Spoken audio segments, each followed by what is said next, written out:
I want to tell you about a pattern I see so consistently in clinic that I have started to think of it as a category of patient. She's done the work, she's cut out gluten and seen some improvement. She's taken the probiotics, the expensive ones, the right strains, consistently for months. You've had that stool analysis. She's read about the gut-immune connection, tried the anti-inflammatory diet, done the gut protocol that a nutritionist recommended. And she's better than she was, a bit, but not well. Not the sustained fundamental shift that she's hoping for. Maybe energy has improved, but marginally. Bloating is a little bit better, but maybe still catching every illness, still having flares that she can't predict, still crashes after stress in a way that takes days to recover from, still getting a foggy head at 2 p.m. that no amount of sleep seems to fix. And then comes to me and says, with that particular exhaustion of somebody who has spent a lot of time, a lot of money, and a lot of hope on their health, I've tried everything, why am I not feeling better? The answer in almost every case is the same. You've been looking at 2 corners of a triangle and the third one is missing. The one that nobody addressed is undoing everything else. Welcome back to the Good Health Podcast. I'm Nicole Good, certified functional medicine practitioner, author of Optimal You, and founder of the Good Health Clinic. If you listened to last week's episode, you now understand the gut-immune axis, why the gut is the immune system headquarters, what disrupts that relationship, and what functional medicine does to restore it. If you haven't listened to that one yet, I genuinely recommend going back to that one first, because this episode is going to build directly on that foundation. What I want to do today is add the third piece of the picture, the piece that explains why a gut protocol on its own so often delivers partial results. Why immune support in isolation keeps so many people stuck in a cycle of improvement and relapse. Why the people who get the most consistent and durable results are the ones working on 3 systems simultaneously. And that third piece is the adrenal system, or more precisely, the HPA axis, your stress response system. And the triangle it forms with your gut and your immune system is the most important clinical pattern that I work with. So let's get straight into it. Let me start by making sure that we're working from the same understanding of what the adrenal system actually is, because the word adrenals gets thrown around a lot in functional medicine circles, and it doesn't always come with enough context. Your adrenal glands are 2 glands that sit on top of your kidneys. They produce a range of hormones, including adrenaline, DHEA, aldosterone, and most relevantly for today's conversation, cortisol. Cortisol is your primary stress hormone, but that framing, stress hormone, undersells it significantly. Cortisol is involved in blood sugar regulation, immune modulation, inflammation control, sleep-wake cycle regulation, metabolism, and cardiovascular function. It's not a hormone that only matters when we're talking about stress. It's a fundamental regulatory hormone that affects almost every system in your body every single day. The system that governs cortisol production is called the HPA axis, the hypothalamic pituitary adrenal axis. And it works like this. Your brain perceives a stressor, physical, psychological, physiological, real, or perceived. And it sends a signal down a chain of command. The hypothalamus signals the pituitary signals the adrenal glands, and the adrenal glands produce the cortisol. The cortisol then feeds back to the brain to say, message received, response is underway, you can now stand down. And that feedback loop, when it's working properly, is really elegant. Acute stressor arrives, cortisol rises, body responds, stressor passes, cortisol falls, system resets. You feel the demand of the stressor and then you recover from it. The problem, and this is the problem I see in clinic every single day, is that the system was designed for acute recoverable stress, not for the kind of chronic, unrelenting, never fully resolving stress that characterizes modern life. The sustained pressure of a demanding job, financial worry that doesn't have an end point, a difficult relationship that doesn't resolve, the physical stress of a chronic illness the body can't find its way out of, or just the modern busy life. These are not the stresses that the HPA axis was built for. And when they persist long enough, the system starts to break down. In functional medicine, we talk about 2 distinct patterns of HPA dysfunction. And it's worth understanding both because they feel very different from the inside. And this is something that we've talked about before on the podcast, so I'm going to run through this quickly. But the first is HPA hyperactivation. This is the early stage. The system is working in overtime. Cortisol is being produced in high quantities. The feedback loop is overwhelmed, and you're in a state of sustained physiological alertness that never quite resolves. This is the wired but tired pattern that so many of my patients describe.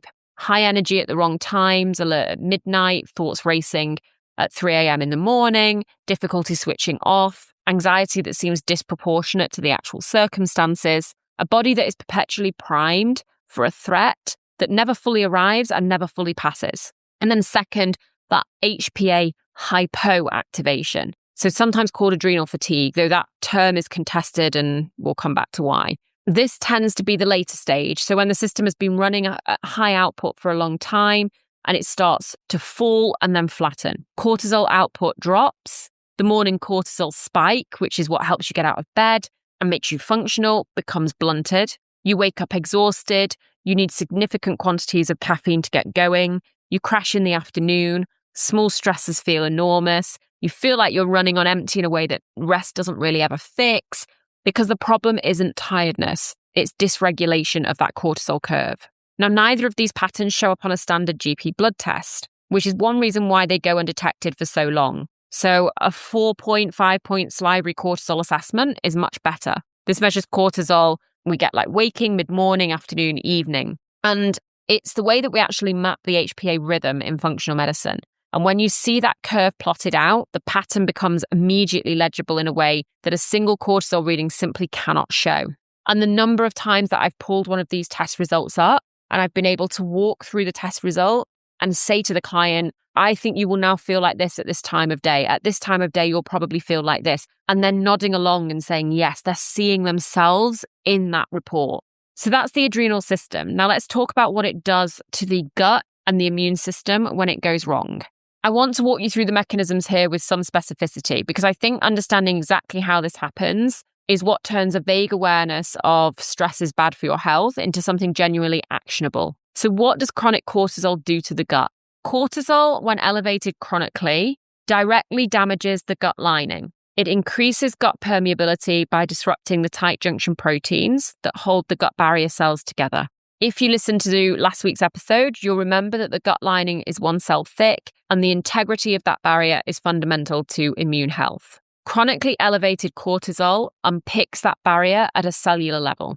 Cortisol also suppresses the production of secretory IgA, so that immune antibody that lines the gut and acts as your first line of immune defense against pathogens and toxins. When secretory IgA is low, the gut's own immune surveillance function is compromised.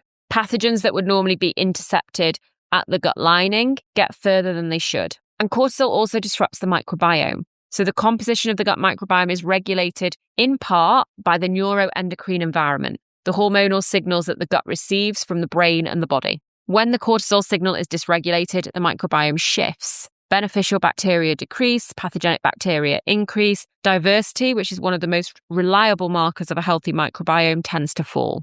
So chronic cortisol dysregulation, increased gut permeability, suppressed gut immune surveillance, disrupted microbiome. And that's the adrenal-gut connection. And as we established last week, a compromised gut is a compromised immune system. So we're just adding another piece to that puzzle. So what does chronic cortisol do to your immune system directly? In acute stress, cortisol is anti-inflammatory. That's one of its key roles, to suppress the immune response in the short term so the body can redirect resources to dealing with the immediate threat. And that is adaptive. This is a system working as it was designed to do. In chronic stress, that relationship inverts. So immune cells become resistant to cortisol's anti-inflammatory signal. The suppression effect fails. And what takes place is not a well-regulated immune response, it's a dysregulated one. Pro-inflammatory cytokines, the chemical messengers of inflammation, they increase without adequate cortisol-driven modulation. Chronic low-grade inflammation becomes the background state. And this is why the research on chronic stress and immune function is so consistent and so stark.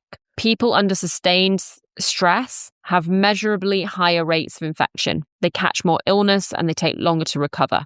They have higher circulating inflammatory markers, and they have significantly higher rates of autoimmune disease because of chronically dysregulated immune system, which is an autoimmune risk factor in a way that's now very well established within the literature. And here's the piece that I think is most important to understand, because it explains why these patterns are so self-reinforcing and why looking at one system in isolation so rarely resolves them. Chronic stress dysregulates the HPA axis. That dysregulation compromises the gut. A compromised gut drives systemic inflammation. Systemic inflammation activates the HPA axis. Inflammation is itself a physiological stressor, and the body responds to it as such, producing more cortisol. So more cortisol further compromises the gut. The gut immune dysregulation drives more inflammation. More inflammation drives more HPA activation. The triangle feeds itself. You can suppress the immune activation with medication and feel better, but the gut and the adrenal drivers reassert themselves. You can heal the gut to a degree, but if the cortisol tap is still running, the gut lining is continuously being eroded faster than you will be able to repair it. You can manage the adrenal picture, but if the gut is generating constant immune activation and inflammatory signaling, the HPA axis cannot fully reset. And this is why looking at one corner of the triangle or two is only getting partial results. And this is why the "I've tried everything" is so often the presenting complaint of someone who has in fact tried a lot. They've just not finished joining up these pathways. So I want to spend a few minutes helping you to identify which corner of the triangle might be more dominant for you, because the triangle doesn't look the same in every person. For some people, the adrenal picture is clearly the lead. The HPA dysregulation is the original driver and everything else is downstream of it. For others, the gut might have come first. So years of digestive issues, antibiotic use, a diet that compromised the microbiome, and the immune and the adrenal consequences followed. For others still, it might be an immune trigger, so an infection, a period of intense immune activation that started that cascade. The entry point matters less than you might think. The pattern once established tends to look similar regardless of where it started, but identifying the original driver and the current dominant driver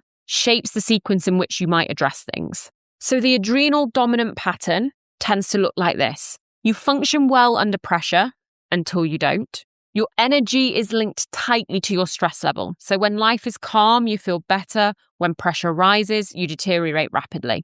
You might notice that your gut symptoms get dramatically worse during stressful periods, or that you catch illnesses when you finally stop, so the classic holiday collapse. That your sleep is the first thing to go when life gets demanded, and that disrupted sleep makes everything else worse. Your crashes might feel disproportionate, so a stressful week will lead you needing days to recover. You feel depleted in a way that doesn't match the objective demand. And you may have tried gut protocols that helped a bit but never really held, because every time life ramped up, that cortisol tap reopened and eroded the progress. That's an adrenal dominant pattern. So the gut dominant pattern tends to look like this. The digestive symptoms came first, or they're the most obvious feature. So bloating, food sensitivities, that IBS type picture. You've noticed that your immune function is poor, you get ill often, but you've always thought of these as separate problems. Your energy has a particular quality, so maybe it dips after eating, or especially after eating things that your gut reacts to. You feel better when you're eating well and worse when you're not, in a way that's predictable and consistent. You may have had periods of good gut health and then it collapsed when life got stressful. That's a really telling sign. The gut maybe responds to an adrenal signal. And when you realize that, the question becomes not just how do I heal my gut, but how do I create the conditions in which my gut can stay healed? So that's a gut dominant pattern. What about the immune dominant pattern? So this tends to look like a place where the immune picture is the loudest feature.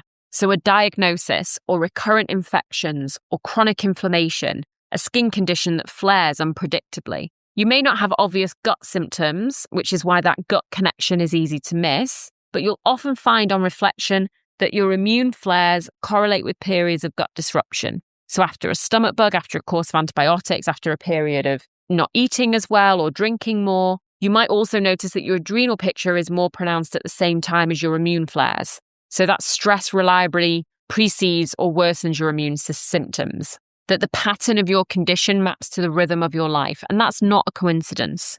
So in practice, most people have elements of all three of these. The clinical picture is not cleanly siloed, but there is usually a dominant pattern. And identifying it is that first step to working through the triangle strategically rather than randomly. So when I sit with a patient, we're going to map this out together. We're going to look at the full health history, the timeline, the testing. The pattern almost always becomes legible. And when it does, the frustration of I've tried everything resolves into something much more useful, a clear picture of what to do next and why. So let's talk about what working with the triangle actually looks like. And I want to give you a little bit of a framework here, not a prescription, but because the individual picture always shapes the specific interventions that we work with, but a framework that makes the approach feel legible. The core principle is sequencing. You're not addressing 3 independent problems. You're addressing one system. So 3 interconnected subsystems that need to be moved together. The sequence in which you intervene and the degree to which you are working on the 3 corners simultaneously determines whether you'll get partial results or a genuine resolution. So working on the adrenal corner, let's look at that. The first priority here is always going to be stabilizing blood sugar. This is the single most underrated adrenal intervention. And it's the one I start with almost every patient when we're looking at the adrenals, regardless of how the triangle looks. Every time blood sugar drops, and it drops faster than most people realize, particularly if you're on a high carb, low protein or meal skipping diet, cortisol rises to mobilize glucose stores. For someone whose HPA axis is already dysregulated, that repeated cortisol spike is fuel on the fire. So stabilizing blood sugar through protein with every meal, reducing refined carbohydrates and sugar, and not going for more than 4 or 5 hours without eating creates a dramatically calmer hormonal environment within days. Second priority then is nutrient replenishment. The HPA axis runs through nutrients at a significant rate, especially when under sustained stress. So we're looking at things like magnesium, vitamin C, B5, B6, and zinc. And these are not optional extras for a stress system. They are the raw materials that the adrenal glands need to function. Magnesium in particular, which is depleted by cortisol, is also required for cortisol production. It is so consistently low in my stress patients that it's almost everyone that we see this in. And the third priority is that cortisol rhythm, because it's not just a quantity of cortisol that matters, it's the pattern. The morning spike should be high, not elevated, but should be high. We should be seeing that spike. And that's what gets you out of bed and functional in the morning. The evening levels should be low. That's what helps you get to sleep. And it should slowly drop over the course of the day. Circadian rhythm support, so things like consistent sleep and wake times, morning light exposure, avoiding screens in the hour before bed, managing evening cortisol with magnesium or with adaptogenic herbs where indicated. That's how you're going to start to restore a healthy rhythm rather than just managing it at an overall level. And then working on that gut corner. We looked at the 4R framework in detail in the last episode, the remove, the replace, the renoculate, and the repair. So I'm not going to repeat all of that here, but I want to add something to it in the context of the triangle. The 4Rs assume a reasonably stable environment in which gut healing can take place. If the adrenal picture is not being addressed simultaneously, that environment doesn't exist. So you can take L-glutamine every day to repair the gut lining, and cortisol will continue to increase permeability. You can re-inoculate the microbiome with the best probiotic available for you, and a dysregulated HPA axis will continue to shift the microbiome in the wrong direction. This is not an argument against a gut protocol. It's an argument for running the gut protocol and the adrenal work in parallel. The gut protocol needs adrenal support in order to hold. And adrenal work is significantly harder to sustain when the gut is continuously generating inflammatory signals that activate the HPA axis. In practice, this means dietary changes that support both gut healing and blood sugar stability at the same time, anti-inflammatory nutrition that reduces the immune-driven HPA activation that is stressing the adrenals, sleep support that allows both gut repair and HPA axis rhythm restoration overnight. And then we come to working on that immune corner. The immune corner responds to the gut and the adrenal work in a way that I find consistently remarkable in clinical practice. When the gut barrier is restored and the microbiome is more diverse and balanced, immune calibration improves. The overactive, dysregulated response starts to settle. When the adrenal picture is more stable and cortisol is less chronically elevated, the immune regulation improves. The pro-inflammatory cytokine environment starts to resolve. In other words, the immune system is largely a downstream beneficiary of good gut and adrenal work. But that doesn't mean that immune-specific interventions are not needed. Things like high-dose vitamin D, omega-3 fatty acids, specific immune-modulating botanicals, all of these things can be really beneficial. But in my experience, doing these things, so having these immune-specific supplementations, need to be done while the gut and the adrenal foundations are there. If the system doesn't have the foundation for it, the immune support is not going to land properly. There is one immune-specific piece, though, that I always address in parallel, sometimes even first, and that is the inflammation. Directly reducing the inflammatory load, so through omega-3 fatty acids, through polyphenol-rich foods, through removing the dietary drivers of inflammation, through sleep and movement, reduces the HPA activation that inflammation drives, and that stabilizes the adrenals and protects the gut. So the triangle's working in both directions. So you're not treating this like 3 different problems. You're restoring one system. The interventions overlap significantly. What supports the gut also supports the adrenals, also supports the immune calibration. Dietary change, sleep, blood sugar stability, stress physiology support, targeted nutrient replenishment. These are not separate protocols. These are running together in parallel. They are one protocol working on the whole triangle, which is why the results, when the work is genuinely joined up, feel qualitatively different from the partial improvements of addressing one corner at a time. So let's come back to that patient that I described at the start of this episode. The one that's tried everything, done the gut work, supported the immune system, and is better, but not well. Here's what I want this patient to hear. You have not failed. You've just been working on 2 corners of a 3-cornered system. You're just missing one piece of the puzzle. The progress that you've made is real. It's just being continuously undermined by something else, and that is what's missing. Something that nobody has addressed yet. The cortisol tap has been running the whole time, eroding the gut lining faster than it heals, preventing the immune calibration from stabilizing, generating the HPA activation that makes the whole picture harder to resolve. The answer is not to try harder. The answer is to find that missing piece, to work through the triangle, and to allow the work that you've already done to actually hold. So the question I'd like you to sit with this week is, which of the 3 patterns, adrenal dominant, gut dominant, or immune dominant, do you think most closely describes your experience? Not to try and diagnose yourself, but just to orient yourself. Because the triangle looks the same for everyone, but the entry points shape the sequence. And knowing where you're at right now is the beginning of a much clearer clinical picture.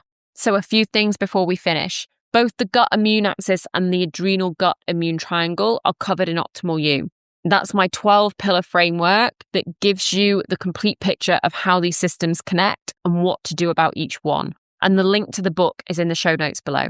The Optimal You 7-day reset was specifically designed to work on all 3 corners simultaneously. Gut support, inflammation reduction, blood sugar stabilization, stress physiology, nutrients, and sleep protocol. All in 1 week, helping you to build those foundations at a level of commitment that's sustainable. And right now, it's just $7.99. The link to that is also in the show notes.